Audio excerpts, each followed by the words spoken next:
With Thanksgiving around the corner, family dysfunction is on many of our minds.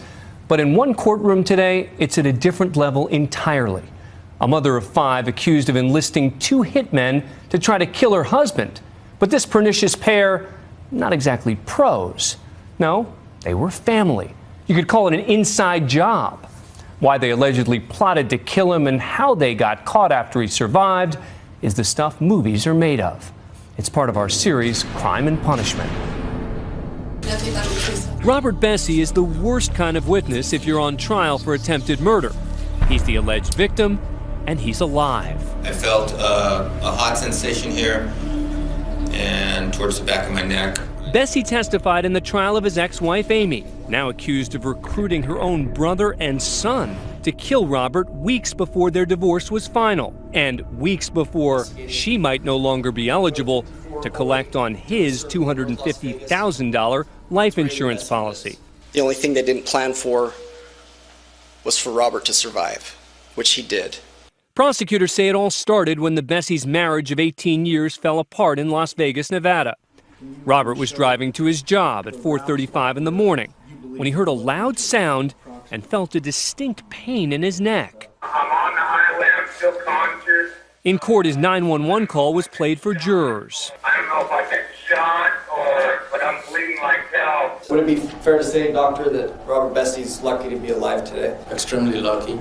Bessie later recalled being chased by a gold SUV, which then pulled alongside his car. So what led the police to Amy's son and brother? Following up on a tip, police found security footage of a gold SUV stopped at this gas station convenience store not far from the scene of the shooting, just an hour before Bessie was shot. And on that video, Amy's brother Richard Pearson, an ex-con, and her son Michael can be seen making a purchase. Did you have any idea that Michael and Rick had been out to that Chevron? No, I didn't. In an audio recording played in court, Amy Bessie appeared surprised when police told her that her husband had been shot and survived. But prosecutors say she wasn't actually surprised at all, that she had already told a friend that her brother was responsible. How do we know that that's a feigned surprise? Because remember, prior to that interview, before she'd ever been told by detective majors or investigators that her husband had been shot,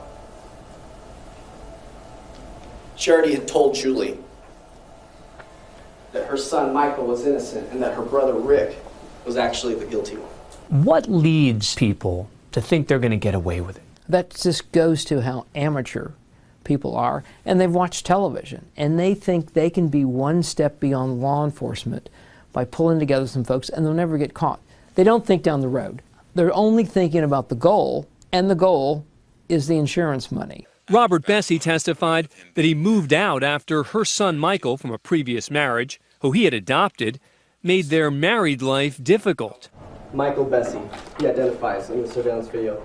Maybe the most damning piece of physical evidence was a text message the defendant's brother allegedly sent to his sister. I love it when a plan comes together just 6 hours prior to Robert being shot in the head. It seems in a lot of these cases they look to a kind of degenerate relative to say, hey, you've been in prison, will you help? They go to somebody who bumbles it, but they always end up talking to people. They text, they send emails, they get caught in a cell phone conversation, and so it's almost like Hansel and Gretel. They leave this trail of crumbs from the crime scene to themselves. Today, Courtney Smith, a former friend of Amy Bessie, testified that Amy had tried something else first, asking her to kill Robert Bessie. She had made the comment that he was worth more dead than alive. After the shooting, Smith said, Amy blamed her brother for botching the job. She said if her tweaker brother hadn't stopped to get an energy drink, they would have never gotten caught. If convicted, Bessie could now face up to 91 years behind bars. All 3 family members have pleaded not guilty to attempted murder.